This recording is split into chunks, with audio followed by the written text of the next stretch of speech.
In a world full of socio-political issues, one man searches for intelligent conversation. From Dedham, Massachusetts, the birthplace of modern democracy, this is You Don't Have to Yell, with your host, Dan Sally. Good day to you, and welcome to episode 40 of You Don't Have to Yell. It's the bad boy of nonpartisan politics here, recording on the very same day I made my 9-year-old son cry over the prospect I might have to put my hair in a ponytail before we're all let out of the house. Now, one of the best things to come out of the current pandemic is the fact that it's been easy to forget that 2020 is a presidential election year, and yet, in 6 months, we'll all be headed out to vote in some form or another. And this begs the question, how well prepared for the 2020 election is our voting infrastructure? Now, to answer this question, as well as numerous others about the general state of elections in America, I called in voting security expert Genya Coulter of the U.S. Vote Foundation, who was kind enough to join me while resting in place with her son. Now, Genya's also precinct clerk for Polk County, Florida, so she's intimately familiar with how voting is handled at the most local level. A process I learned that involves boats, helicopters, and can be derailed by glitter pens. You're gonna have to listen on to figure out what I'm talking about. I'll be back at the end with closing comments. And now, are you from Tampa? Is that right? No, actually, I was from Southern California, and then I moved to Florida a couple of years ago. Oh, nice. Yeah, my family and I just actually booked a trip to Anna Maria Island for July. It's beautiful. Yeah. I go there every August. Oh, you do? Oh my God. You and I are probably there at the same time, because what happened with us is, so I have 4 kids, and typically what we do is I'm up in Boston. So, typically what we do is what every family from Boston does. We'd rent a house on Cape Cod and go there for a week and just kind of enjoy the beach. And there was one year where we kind of moved a little too late. And so there weren't any houses big enough to fit us all. And so that kind of met our criteria. And so my wife had spent time down in Longboat Key when she was little. And she said, well, why don't we look down there? And so we looked. And first off, there are plenty of houses in the summer, because it's not really a summer destination, right? It's more of like a... Not really. Yeah. It's more for snowbirds in the winter. Yeah, bingo. So we went, so tons of places available, and it was actually just about the same cost for us to all fly down there and rent a house for a week with a pool near the beach as it would have been for us to get the same sort of thing up here. Second part of that is the weather in Florida is reliably better in all seasons, except for maybe hurricane season, than in Boston. And you can rent a place down the Cape in August, and it could be 60 degrees and rainy all week, and that's your vacation. So we've gone down there, I think 3 or 4 times. And, this year with the whole pandemic and everything, we just, we decided to just turn it into a road trip. So we're driving down July 1 and probably get there around the 4th, and then just hang out in the pool and do absolutely nothing for a few weeks. You'll laugh. Sarasota County actually borrowed me to help them with a municipal election.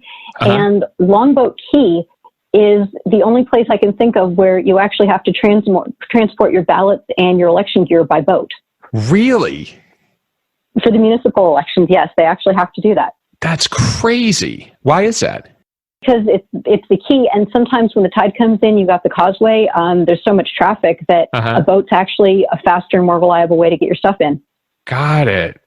This is going to seem like an off-the-wall question, but I don't know if you remember the 2000 election, Bush versus Gore, right? Yes, I do. Okay.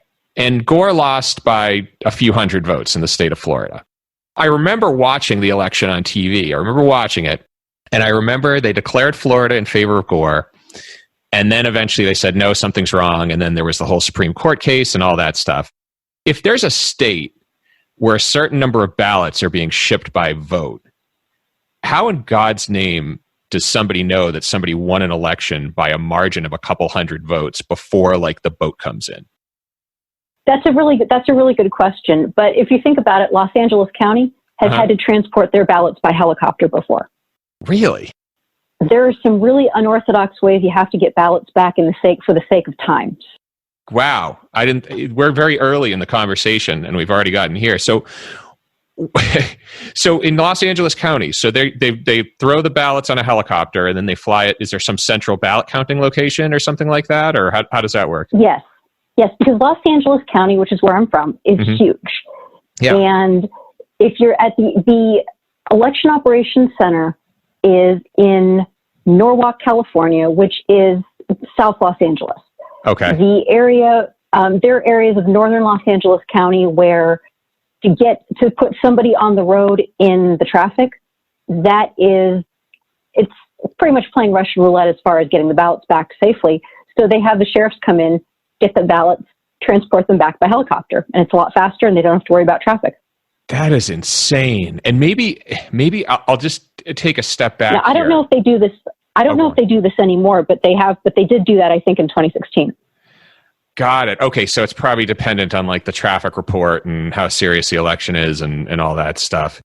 I guess maybe I'll take a step back here then. So, I think a lot of us have zero idea or we have an imaginary idea. I've got my own imaginary idea for how ballots are counted and how they ultimately tabulate it. And it involves a bunch of elderly people sort of taking the ballots out of the box and then tallying them up and then calling up some central place to tell them what the count is. But I'm guessing that is entirely wrong. And most of the people listening don't have a good idea as to what actually goes into an election. So do you mind kind of really going election operations 101 with me and just telling me from the moment I cast my ballot, how does that ultimately get counted, verified, and then certified so, John King or whoever can say on CNN that X person won this state? Okay, well, every jurisdiction is different. There's about 10,000 voting jurisdictions in the United States, and they're all snowflakes. No two are alike. However, this is what we do, at least in my county. So when a voter puts their ballot in, we have a precinct count ballot scanner that scans and tabulates their vote, lets the voter know that their vote got cast. We hand them their I voted sticker, and they're out the door. So at the end of the night, what happens is I run a tape, and that lets us know at least what our precinct's results are. And those results are also transmitted via modem over to the election office. So they have an idea of what to expect. We pack up the ballots. We bring them back to the operations center, and at the operations center, all the vote by mail ballots are in the process of being tabulated on the DS-850, which is a ballot scanner that has the same mechanism in it as a baseball pitching machine. Okay. This thing can scan, I think, 2,500 ballots an hour. So it's out stacking the vote by mail ballots and tabulating those, and then all of the early voting ballots and the precinct level ballots get run through the scanner again, just so they can make sure that everybody's totals are correct. Okay. And then and then the county can report their results to the Secretary of State. Secretary of State can put their results out on the website. And so that's for your town or for your county? For the county. Okay. Are the districts or are the voting procedures, are they done typically on a county level across the country, or does that vary too? Wisconsin is one of the outliers. They do think the elections there are run by municipal clerks. So they actually have, I think, almost 1,900 separate jurisdictions just in Wisconsin. But for the most part, elections are done at the county level in the United States. Okay. And so I'm just, thinking, as you're saying all that, you have 10,000 different districts with 10,000 different rules. Are there inequities in the system then because of that? Or is it just that each system, each county or district has to figure out the best way for them to get the proper results to the proper people? I think it's a little of both. Okay. I have to ask this because you brought up the helicopters, you brought up the boats. What's the weirdest system out there? Or do you have one? Is there one municipality that just does things so far out of whack with everybody else? Well, it's not that anybody does anything all that out of whack. It's just that there are certain things that they do in other states that I'm like, you do that in your state? And I just can't imagine it because I'm so used to how things get done in Florida. Yeah. for example, when the ballots go back to the election office at the end of the night, me and my second in command are the one who transport them. Okay. And so that way we maintain a consistent chain of custody. Now, in Alabama, the sheriff and the probate judge come in, they take the ballots from the election workers, and the chain of custody has another link in it. I'm just like, oh my God, really? Yeah. But, again, I'm not in Alabama, so. Yeah, and I guess the idea would be the more times that changes hands, the more room there is for some sort of malfeasance to go on. Is that right? Well, not just malfeasance, but just there's two laws that apply on election day. Yeah. Murphy's Law and the law of unintended consequences. Okay. Anything that can go wrong will. And you would be amazed about all the little things that can happen to a ballot, that can go wrong in getting a ballot scanned. Yeah. Sometimes boxes of ballots go missing because of malfeasance. Sometimes they're accidentally left under a table and nobody thought to check under the table. Yeah. And this was a big thing that was highlighted during Bush v. Gore, because they had the hanging chads and they had all these different issues that popped up that really created a lot of confusion around who the actual winner was. And so, I think it's probably fair to say that our system is not generally well equipped for that close of a margin. Is that fair? That is completely fair to say. And the other question, there are elections that have been so close that they literally had to decide with a coin flip, or drawing straws, or drawing from a deck of cards. Absolutely nuts. So, obviously every district sort of has its own, unique way of doing things. Are there any sort of overarching issues that you feel could be addressed to positively impact our process? Okay. Now, I do think that some states have overly restrictive absentee ballot request rules, and they don't need to be that harsh. Okay. I think that anybody who wants an absentee ballot should be able to get one, whether it's mailing everybody a ballot or whether it's just making ballot requests a simple and straightforward process. Yeah, because I know here in Massachusetts, we have early voting. Getting an absentee ballot's fairly easy to do. What are some of the states that maybe are more restrictive than others? Definitely a lot of the southern states. Now, Florida makes vote by mail pretty easy, and I appreciate that, because I actually used to do the help desk for the U.S. Vote Foundation, and one of the things I was constantly worried about was, where is this person's ballot? So I think that Alabama is a little difficult. Georgia can be tricky. I know Mississippi makes it almost impossible. And North Carolina used to make it. North Carolina, unfortunately, may have to tighten some of the restrictions because of the thing that happened with McRae Dowless and the Mark Harris campaign in North Carolina's 9th District. That was genuine absentee ballot fraud. So they're going to obviously have a knee-jerk reaction. Is there any, and who does that typically hurt as well? It depends. It can definitely hurt people who are living with a disability, and mail voting is the simplest way that they can get a ballot out. It certainly hurts voters who are elderly, and it hurts voters sometimes who are minorities and college students. One of the things I have on my Twitter account is my MAP kids know that even if they're at college, they can send me a DM and ask me what they're supposed to do to get their ballot. And I'm happy that I have the resources to be able to answer that. Because when you're a college student, there are very different rules as far as domicile and residency. And sometimes these kids are going, where am I a resident? Where does this get sent to? How do I update this with the election office? Texas makes it very difficult for students who are out of state. Although in state, I think it's a little easier. Yeah. And obviously, I think this is going to sound like a dumb question, but is there some amount of political calculus that goes into that? Saying, if we make this more tough, these people won't vote and they're not going to vote for us. So we're going to kind of do it this way to make sure things are rigged in our favor. Or is that a little too cynical of a question? I don't like to think about it like that, but yes, I'm sure that does come into play, especially in heavily gerrymandered states. And the thing I think is interesting is vote by mail does not have to be a partisan issue. It does not automatically favor Democrats. In fact, in Florida and Nevada and Utah and Nebraska, it actually favors Republicans.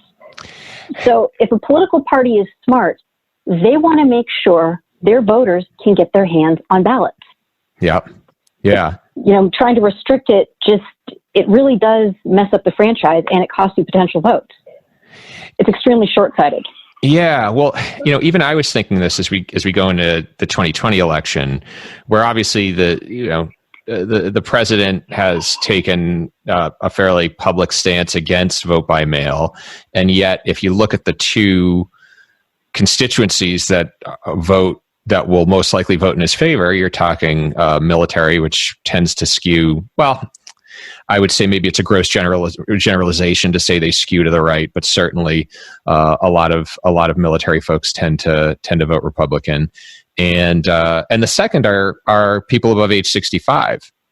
And when I look at the potential in November for there to be a resurgence of COVID-19, I would think that at the very least it would, not allowing more people to vote by mail could potentially keep that 65 plus crowd home, and could potentially ultimately end up hurting them. It absolutely will. And I think that, I've never quite understood why the objection to vote by mail. Yes, there are some problems with it, but it's really not bad, especially when we're in the middle of a global pandemic. Yeah. Yeah. Do you think, is there time to pivot? Do the states have time to change the voting rules to either accommodate vote by mail or figure out a way to conduct an election in a different fashion during the pandemic? Or is it just too late now and the ball's already rolling? Some jurisdictions are absolutely well prepared. There's states like Oregon, Washington, Colorado. Mm-hmm. They're already all vote by mail, so this is nothing for them. Yeah. For Florida is pretty well equipped. Arizona is very well equipped. Then there's states like Pennsylvania and, again, some of the southern states that really haven't had that many absentee ballot requests flood them at a given time. Mm-hmm. And making sure that they have enough staff to process the requests and get the ballots out on time, that's going to be a bit more of an undertaking. Yeah, and is some of this funding? Is some of this a funding issue? Because I'd imagine it costs a lot for a state or municipality to operate an election. Elections are, thank God elections are not a business model, because we would be the worst business model ever. We are constantly in the red. A ballot scanner that can handle all of those vote by mail ballots high speed, mm-hmm. that'll run you about $150,000, and that does not include the software or the licensing. Uh-huh. The mail ballot scanners that verify the signatures on an envelope, mm-hmm. those run about $200,000 to $500,000. Printing costs, obviously, that's a consumable. Yeah. Postage, you have to decide whether your voters are going to need 2 forever stamps or if you're going to cover the postage, and do you have the funding? UPS does offer a bulk mail rate, but you have to make sure you negotiate that with them beforehand. So then it sounds to me like, again, if we take Florida or we take Massachusetts or we take California, these are fairly rich, well-resourced states. They can probably afford the fancy machines and so on. But then if you're talking about a place like Mississippi, where again, where again, they just don't have the same amount of resources, I'd imagine it is more difficult for them to conduct a fair election, or for them to conduct a fair and accurate election in a quick manner. Is that right? Or am I off? Yes, it's not just the equipment. It's getting everybody trained. If a voter's used to voting on a touchscreen device, mm-hmm. filling out an absentee ballot is going to be different. Now, it's not that voters can't figure that out. Obviously, they can, but it is an adjustment, and not every jurisdiction has has paper ballots marked in the same way. Some mm-hmm. people have to fill in the oval, other people have to draw arrows. And I have seen some amazing things done with absentee ballots. Yeah. What's the best one you've seen? Let's see. You can't, voters who fill out their ballot in red or glitter pen, that's always fun because the scanner can't read it. Glitter pens. And that really messes up the glass plate over the read heads on the scanner. Then there are people who, coffee stained, eaten by toddlers. There was one voter who kept cutting the barcode off of their ballot envelope. There's just one small problem. Without that barcode, we can't give the voter credit for receiving the ballot. Hey, friend. As always, I hope you're enjoying the show. And also, as always, I have a favor to ask. America's two parties are like Coke and Pepsi. They're both pretty much the same, and you'd be better off with neither. And it's been my long-held belief that electoral reform and proportional representation are the cure for the dysfunction in Washington and the corrupting influence of special interests. It means that parties have to govern towards the center, and it opens up the door for more additional parties to come and introduce more diverse viewpoints. And if you believe in this cause, I'm going to ask you for two things. Number one, subscribe to this podcast and share it with everyone you know. Only 38% of Americans feel the two-party system does a good job of representing their interests, so I know there are a few more people out there who need to hear this. Now, number two, start a conversation with me on Twitter, YouTube, Facebook, or on my website, YDHTY.com. It's lonely here in lockdown, and I think the big Gino has been blocking my number. So, with that out of the way, back to the show. I'm loving the glitter pens. I still remember the time a voter filled out their ballot in red pen, and I literally had to dig through a stack of probably 2,800 ballots. And of course, it was in the middle to find this ballot, and it had to go to a different department to get remade so the scanner could read it and the voter's vote would be counted. Yeah, yeah. And so, I know we keep going back to Bush v. Gore, but I just keep on thinking about how this would all work out in the instance of a tight election. And I think one thing I'm wondering is, do we do a disservice to, especially big elections, so presidential elections, congressional elections, federal elections, do we do a disservice to them by having this sort of up to the minute coverage of results? In a lot of ways, it certainly doesn't help. One of the things that made Florida so complicated in 2000 is Florida is in two separate time zones.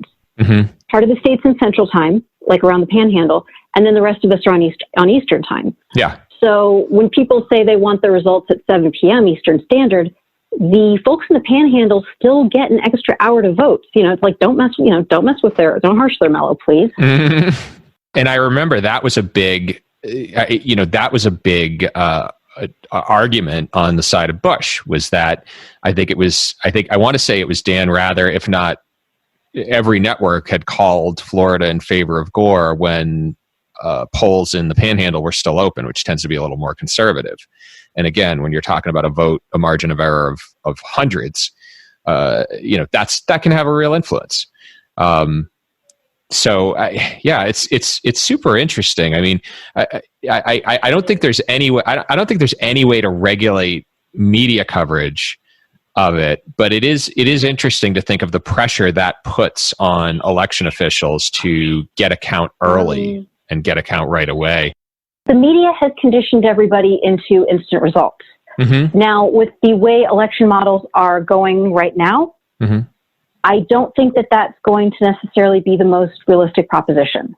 Vote by mail takes a while to count. Actually, by law, I don't think you can start tabulating mail ballots until 7 p.m. on election night, at least in Florida. Mm-hmm. So there are other states that Wisconsin, the Wisconsin election, they were smart. They did not do a long, protracted vote counting like states like California did. Mm-hmm. They just said, look, we're going to give you the results on this day, deal with it. We're not releasing partial results. And so when they released the results a week after the election, they had complete results. Everything was ready to go to certification. And I think as far as reporting goes, they did a really good job. Yeah.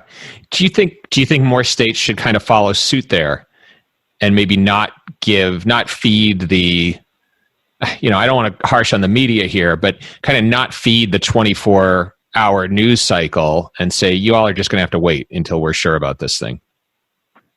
I would absolutely love to see that. But, unfortunately, the media would probably take some offense to that. Yeah. Yeah. And the whole point, here's how you know it's a good election. When you don't wind up on the 6 o'clock news. Yeah. Yeah, exactly. Yeah, because I do think that, look, like in some instances, you can predict it fairly quickly. Again, my state of Massachusetts, who is going to win a Senate race or who is going to win a congressional race is never up for question here. it is going to be blue up and down the line. That's kind of just the way it works. And so I have no problem if the exit polls give a 25-point margin to the victor for them broadcasting that. That's reasonable. I think it's when you start to get to those like razor thin margins, like even the recent gubernatorial election in Florida was pretty close, correct? Yes, it was. Part of why that race was so close is it was a very poorly designed ballot in one of the counties. Now, most of the counties had the Senate race right on top of the ballot. Mm-hmm. And one of the counties in the South had the Senate race all the way at the bottom of the ballot. And I mean, it brings me meaning to the term down ballot race, except This was supposed to be the marquee race. I've got to bring out my cynical side again here. Like, I just feel like a system like that, a system where each county designs its own ballot, would leave a ton of room for, let's say, somebody a little more powerful in the state with connections in a particular office to design or influence the design of a ballot for malevolent purposes. This is me from the outside, not having been involved in counting ballots and designing ballots, anything like that. Is there any truth to that conspiracy theory, or do you feel that falls more on the highly unlikely side of things? I would say that might be weighting a little more into conspiracy theory. Okay. The ballots are tricky to design. On their best day, they are hard. Mm-hmm. And unfortunately, there are no magical ballot fairies that wave a magic wand and poof, perfectly designed, laid out, proofed, and printed. Yeah. It just doesn't work like that. Yeah. So ballot design, a lot of times, they're trying to do something that makes the ballot more accessible or readable for voters, or it improves the space consideration. And law of unintended consequences, it creates another problem. I think a lot of us, too, are conditioned to kind of seek out the worst possible answer for why something happened the way it did. And I think a lot of Americans operate under the perception that elections are designed to favor a specific party. But what I'm picking up from you, it sounds like really the system is far too dispersed and far too varied and far too local for there to be any sort of widespread conspiracy to rig a vote in someone's favor. Am I hearing you correctly, or am I wrong? I mean, I'm not going to say that the potential for rigging doesn't exist, mm-hmm. but for the most part, a lot of the issues with elections, at least on the ground level, mm-hmm. Nobody saw them coming, or at least nobody with any power saw them coming. And sometimes people try to be really slick and clever, and they wind up outfoxing themselves. The ballot in 2018 was a really good example. Both parties had to sign off on that ballot. Mm-hmm. And so that you can't claim conspiracy if you and the other party both get to look at the ballot and sign off on it. Mm-hmm. Mm-hmm. Okay. Because, I think transparency is good. I think there's always room for criticism. But I would also say that I think we have to be measured in how we talk about elections, because what you don't want to do is you don't want to create, again, this sort of array of conspiracy theories that have people losing faith that their vote even matters. And I do feel like the dialogue, to an extent, has lurched in that direction, unfortunately. And I would say that's something I think spread equally amongst both parties, from what I've heard. I don't know if you have any comment there or not. No, I absolutely understand. And that does break my heart when people think the vote doesn't count, because they do count. Mm-hmm. It's just, if you don't know the rules, then that ups the risk that a ballot may not count. Or if something happens during the election that's completely unforeseen, or something really just, I'm trying to think of the word, I don't want to say stupid, but just poorly timed happens, mm-hmm. then sometimes those votes don't count. And pretty much every election administrator I know of takes that personally. It's like, we do feel like we failed that voter. And we'd like to maximize the chances that our voters count. Yeah. I mean, because without voters, we're lonely geeks with clipboards. Yeah. We need voters. Yeah. And every municipality has their own lonely geek with a clipboard that just wants to run a decent election. Yes, for the most part, we just want a good, clean fight. Yeah, I'm not going to say that I'm not going to say corruption doesn't exist. It does. But the vast majority of election administrators are really hardworking souls who do a lot of work for very little pay, and they run things pretty well. One thing I want to shift to here is, obviously, like I here in Massachusetts, I think for the most part we all use paper ballots. That seems to still be the norm, and obviously there are lots of folks who are, there's lots of other options being discovered, touchscreen devices, online voting, and all that. Is there a benefit to shifting electronic, do you feel, or not so much? I really don't think the security is there yet, and they have been working on that a very long time. Mm-hmm. Now, I'm not going to say that in the future that might not be a possibility, but right now it's just not there yet. Paper ballots really are you can actually go back to the ballot and see what people marked. Yeah. And unfortunately, with electronically marked and returned ballots, you don't have the assurance that the information on that ballot didn't get intercepted and altered in some way, especially with a PDF.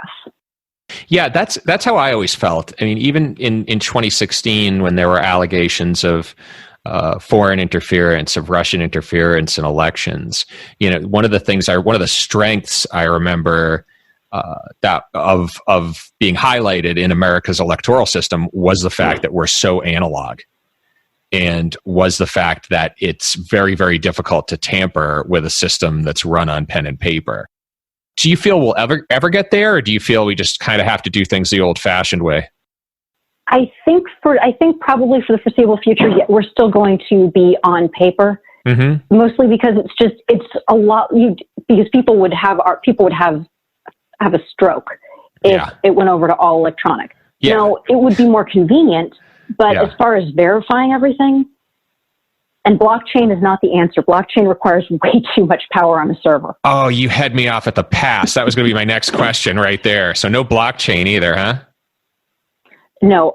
Well, I think blockchain could have some practical applications for voter registration databases. Because one of the things that an attacker could do is alter a voter registration database. Yeah. And with blockchain, you know who is in the ledger. There could be some applications with that. Okay, interesting. But as far as a voting system, I know that West Virginia has the system right now for military voters.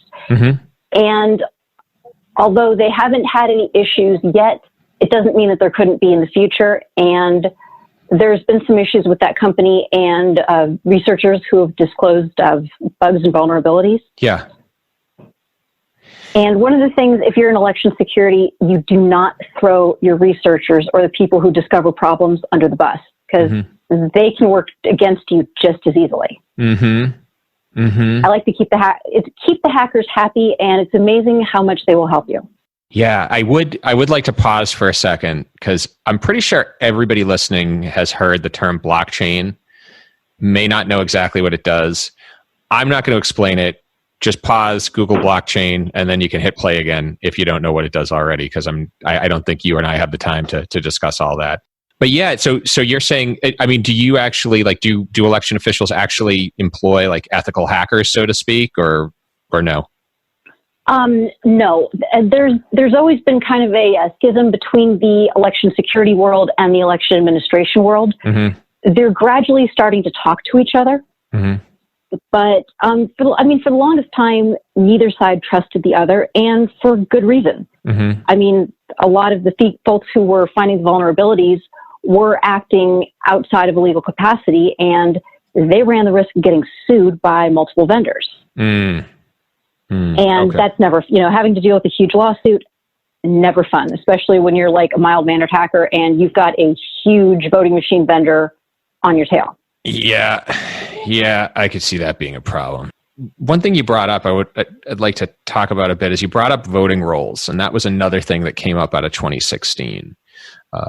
There was, and again, it was sort of a wave that came, crested, and then disappeared. But there was talk about voter fraud and about voter rolls being inaccurate.